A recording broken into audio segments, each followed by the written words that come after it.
Americans evenly divided on courts' Obamacare decisions. Americans are evenly divided 46% to 46%. This is yours truly, your fearless leader, Carl Boyd Jr., and you're listening to Nothing But the Truth on Super Talk 99.7 WTN, where we're live and local. You can also send me an email at www.nbttr.com. That's www.nbttr.com. 46% of Americans agree with it, 46% disagree with it. On the court decisions to uphold President Obama's health care reform on Thursday, according to the new Gallup poll. Nearly 80% of Democrats agree with the court decision, compared to 45% of independents and only 13% of Republicans. So what does it say? If Mitt Romney plays his cards right and stop being evasive and present his plan into more details, he should be a shoo-in. Now, I know I'm going to get some emails and say, well, Carl, you just can't base it off of this. Yes, I can. If the American people will wake up, start doing some research, look at the cost of Obamacare, look what it's taken away, look at the cost of it, look at the penalties, then I guarantee you that Mitt Romney will be a shoo-in. But it is all is predicated on how Mitt Romney present his plan. If he just keep being evasive, he's not going to win. He has to give people detail of what he's going to do. So that's my spiel on it. Send me an email all you want. All right, here we go. We got our Beat the Candidate series. We're going to do it all the way up until November election. Today in the Truth Zone with us today, he's running for the Congressional District seat number 5. He's a Republican, conservative, Mr. Brad Staats. Brad, welcome to the program. Thank you. I am so glad to be here. I appreciate you having us on. All right, Brad, in about a minute, give everyone a brief detail of who you are, married, education, if you got a business, all that good stuff. Okay. 43 years old. And I am a small business owner here in Middle Tennessee. We own a security company and a wholesale company, both focus on the security business. Love Middle Tennessee, moved here in, I think, 98, fall of 98. Married, have a beautiful wife, Bethany, and we've got 4 kids. I do have a child from a previous marriage, and got custody of her about 8 years ago after kind of an ugly custody battle. But it was the right thing to do. Thank God we finally got custody of her. Mm-hmm. But I attended church at Cornerstone out of Madison. Good church, good solid pastor out there. And Bethany and I have been involved in the ministry there for about 10 years, teaching and choir, mainly involved with children and youth. And we love it there. I can't imagine going anywhere else. We did help do a church plan about 1.5 years ago. Mm-hmm. But I'm a middle class guy who decided that we needed to make a change in this country. And whenever we started having economical problems in this country several years ago, we took a failing business and we turned it around. It can be done even in a bad economy. Mm-hmm. But I tell you, we got to do more. Carl, right. We've got to do more. All right. Since you're running for Congress, I'm asking everyone the same questions that are running for Congress. I had some other people on earlier. The unemployment rate nationally is around 8.3, 8.5%. If you're elected and you go to Congress, what is your plan to implement more jobs coming into the country? Well, I keep hearing 8.3, 8.5. Mm-hmm. It might even be higher. Probably is. It probably is. I don't want to end up like Spain that's got 24% for sure. But we're kind of headed in that direction. The good thing is we've got some history to look at, Carl. Mm-hmm. This nation back in the 70s had higher taxes and harder problem with jobs. When we got Reagan in office and we started lowering taxes, guess what? Economy kicked back around. Small businesses started to hire people. Small businesses started to look at research and development. Guess what happened? Mm-hmm. Small business came back. The economy came back, and taxes were lower.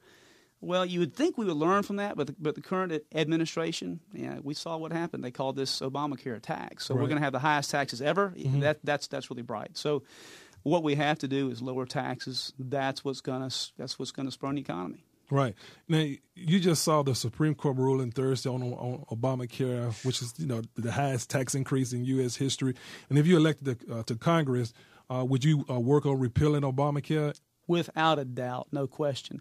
And just so you know, mm-hmm. I was privileged enough to be in a kind of a closed situation with Governor Romney about 3 weeks ago, mm-hmm. and about as far as you and I are. And I got a chance to watch his face and watch his eyes because be quite honest with you, early on, I was not a Romney guy. Right. There were some other guys on the ticket that I thought were probably my first choice. But I got to tell you, after watching him and listening to him, one of the first things he said he was going to do is repeal Obamacare. And I believed him. I believed what he had to say, and I would absolutely 100% support that. There's no other decision as far as I'm concerned. Right. Our country's budget deficit is $5 trillion. And it seems as if we have people in office there that will continue to spend. If you're elected to Congress, how would you go about reducing that budget deficit? There's a number of programs across the board.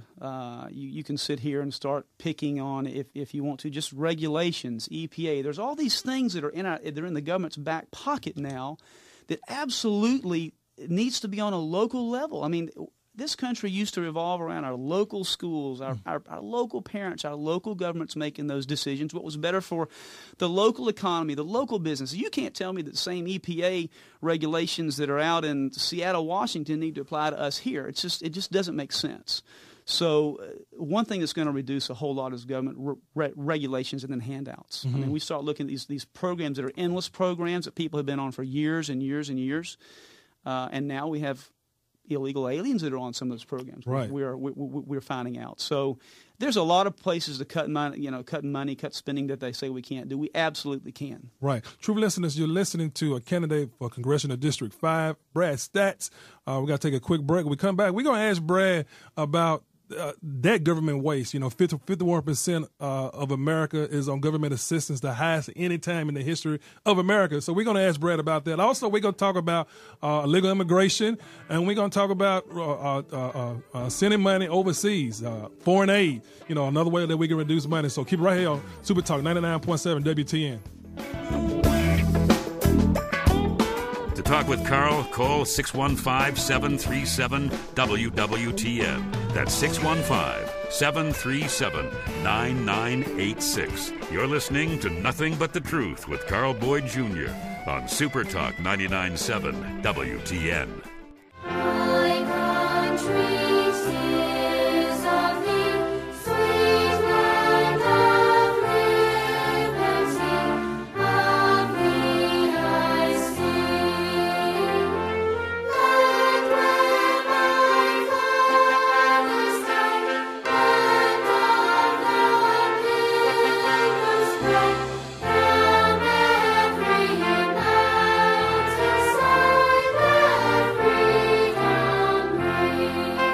All right, true listener, this is yours truly, your fearless leader, Carl Boyd Jr., wishing you all a happy 4th of July weekend. It's hard to say because it's only Wednesdays this week, so I can't say week or weekend, but hope you have a happy holiday. If you're celebrating today, eat a lot of good barbecue, sit around, talk about, enjoy your family, talk about all the good things that's going on. Talk about this presidential election. We need a change. If we want America to get back to where it needs to be, we definitely have to get Barack Hussein Obama out of office. And I can't keep from saying that over and over again. This guy's not right for America. All right, we got our Meet the Candidate series going on right now. We have a congressional candidate for District 5, Mr. Brad Staats, in the Truth Zone with us today. As we talked during the commercial break, Brad, you mentioned something before the break about people being on these government programs. According to the USA Today, 51% of Americans on government assistance. That's the highest in the history of America. What would you like to do with these programs once you look at it and see how much money going into them? Carl, it's interesting. Thomas Jefferson probably didn't realize how much of a prophet he was at the signing of the Declaration of Independence, but he said one of the problems with democracy is that eventually people find out they can vote themselves gifts. That's a paraphrase, of course. Right. And so we're in that position now. We have half of America that has found out they can get by on somebody else's dollar, somebody else's note, and that's a shame. But the American dream is still here. Listen, I've got 4 children. And I'm a middle-class guy, and I'm looking at my children's future, and I'm looking at what's happening with this new tax, since they're calling it a tax. It's going to be heavily, heavily burdened on the middle class. Right. We look at the lower classes not paying anyway. Right. Correct. Right. Correct. And those who can afford to pay their hospital bills it's not going to affect them. It's going to affect you and me. And so when we look at expanding one more government program, the real money is not going to affect us until 2 to 3 years down the road, if I understand what I'm reading properly. So we're going to have a couple people go, Obamacare is not so bad, $200 out of pocket this year. I think I'll use this program. So if we don't repeal it before the real tax starts kicking in and killing the middle class, 'cause I'm telling you, that's going to kill the middle class. We're going to be destroyed by the largest tax we've ever had. That is one more extension of a program, and it's because we've become entitlement minded. Right. And not just Obamacare, but all those programs like that. Your question is, what do we need to do? We need to start abolishing programs that don't work, programs that people stay on year after year, and start going back to what this country was founded on. Please help me. Free enterprise, anybody? That's Anybody right. heard of free enterprise? Exactly. Business, Exactly. Right. small business. Small business. Exactly. So that's a long answer, but I think it's an accurate answer. That's all right. President Obama 2 Fridays ago gave quote unquote temporary relief to illegal immigrants that came into the country on behalf of their parents illegally. A lot of people was disappointed in that decision. As a conservative, we have a thing that we don't support illegal immigration. What is your take on what President Obama did, and what's your take on illegal immigration? So I'll address the first part first. It's an attempt to use our laws against us. Why he would ever sign off on that, I do not know. It makes absolutely no sense to give a child of an illegal immigrant automatic status to be here. Right. But there's a couple of problems in secession we need to fix. One of them is we have got to absolutely focus on closing the border. We've got enough troops abroad, we can easily close our borders. We're just not focused on doing it. Bring them home. Close the borders. Make sure that we stop the immigration problem there.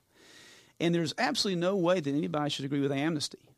I mean, correct me if I'm wrong, but don't we already have some laws in place, Carl, for immigration? We do. I mean, they're already Section there, 1326 on the U.S. Code. That's right. It's a federal offense. You're coming into this country illegally. Yeah. So why don't we use those laws? Let's go back and use them the way they were originally meant to be used. And I think we're probably it's a huge undertaking, but we'll probably have to start with those we've already picked up and identified. But you'll never ever have me agree with amnesty. Absolutely no way. It's one more way to break the country. Right.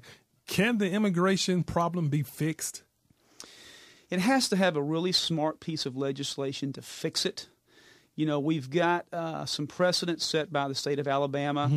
If anyone is familiar with what happened down there, it was probably not a very good piece of legislation. What they did is started, immediately saying they were going to deport everyone. I'll tell you, if they don't go through the proper immigration process, and they're not here on a work visa, or they're not here on a green card, and they're not here legally, that's the course of action we're ultimately going to have to take. Right. Period. Right. Going around there is Sharia. We're hearing about radical Islam in America. Some of the courts, some of the states are banning Sharia in the court. We see what's happening in Texas, where the Sharia was implemented in court, and some of the states, a couple of states across the country. If you're elected to Congress, what would you do to stop the Sharia being implemented in some of the courts across the country? Well, let me tell you one thing that I'm happy about Sharia law. One thing is that more Americans are finding out how bad it is. Right. That's the only thing I'm finding out that's good. Right. More Americans are actually seeing what Sharia law is about. And that's one of the main things that got me and my wife fired up about 4 years ago was Sharia law. And you don't have to be a scholar, and you don't have to be an intellectual to just go look at what's happened in Birmingham, England, and now what's happening in Dearborn, Michigan. Right. To do a little bit of research to say, okay, even if you're a Democrat, okay, and I'm not, but even if you're a Democrat, and you know what Sharia law does to humiliate and downgrade women, you know what Sharia law does to homosexuals, because I know that a lot of Democrats feel differently than I probably do about homosexuality, but I could never agree with going and beheading them, because Sharia law agrees with death by the sword. Absolutely. So we need to get people educated, because if people think it's a peaceful religion, it's an okay religion, you just go try to walk in Birmingham, England at night, or you go try to go up in Dearborn, Michigan today, you go find out what's happening in those two areas, Right. and you'll say, this is not for America. This is not the American way. It's against the Constitution. It's against our way of life. It's against your wife. It's against your children. It's against everything we stand for, Carl. It absolutely needs to be eradicated. Right. True listeners, you're listening to congressional candidate for District 5, Brad Staats. Brad, we got a few minutes left. In 30 seconds, you pro-life, pro-choice? I am definitely pro-life. All right. And Brad, why is Brad Staats the best candidate for congressional District 5? You got two other candidates that's running. Why should I vote for Brad Staats? What makes Brad Staats stand out from the other candidates? How much time do I have? You got about a minute and a half. Okay. Important question. So I've had a chance to sit down and meet all the other candidates. We've had a chance to talk. We've met in a forum. As a matter of fact, one of the guys, I happen to really like him a lot. But I'm going to tell you about three of the candidates. One of them, literally in a forum, said, I don't really know why I'm running for office. I'm really here to make a statement more than anything else. Yeah, I think he was a pretty nice guy, but I don't think he realizes how serious this is. Absolutely. Another one of the candidates we had lunch with, and I do think he's a super nice guy. He didn't make it to one of the forum meetings, but he said, I really want to run for state rep. That's really what I want to do. So he's already told us that he's not running, which leaves us essentially with two other candidates. And one of those candidates came to my office 4 days after we announced that we were running, and told me all the reasons why he wanted to be a congressman, all the reasons why he wanted to be a politician. And I sat there and I thought he didn't have any passion. He really does want to be a politician. I don't know why anybody would want to be a politician. Everybody tells me I'm crazy. Especially in this climate. Right? That's exactly right. Exactly, yeah. But he said something that was very interesting to me that he said, look, three months or so before my first term is up, I'm going to get out and I'd like to try to name my successor. And if you'd come on board and work with us, then maybe that could be you. And I thought, that's against your voters. People are going to put money in you, time in you, effort in you. These people who are working on our campaign staff are dedicated. They're giving of their time. We have people giving us money. There is no way I could go back on the voters. But here's bottom line is we have to get Cooper out of office. We know who has to be touched, who has to be reached. His voting record speaks for himself. Cooper has got to be out of office, and our team is the only team that can beat him. In 30 seconds, how important is it to listen to the people who put you in office when you're going to make a decision on certain bills in Congress? How important is it to listen to those voters and supporters? Well, apparently, if you're a current member of some of the offices, it doesn't seem very important. But I'll be very, very honest with you. I am here because of people. I am here because I've been to a number of meetings over the last several years with different groups that have said, hey, you need to run for office. Because I do run my mouth, Carl. You're much better at it than I am. But I've had people encourage me, tell me that I needed to do it, and I finally started taking them seriously. We have to make a change. I want to make a change. I've got a passion for my kids, my family, my business, and our country. Our country's got to have some passion back in with people who truly believe in the foundational things that this country's built on. Right. Give everyone your website so they can contact you, donate. Great. And if you got any events coming up, announce those events in about 30 seconds. Okay, so our website is easy. It's bradstats.com, and my last name is the same way forwards as backwards. It's called palindrome. STAATS. STAATS, bradstats.com. You can go on there. You can get a yard sign. You can contribute. We really need your support. We must have your prayers.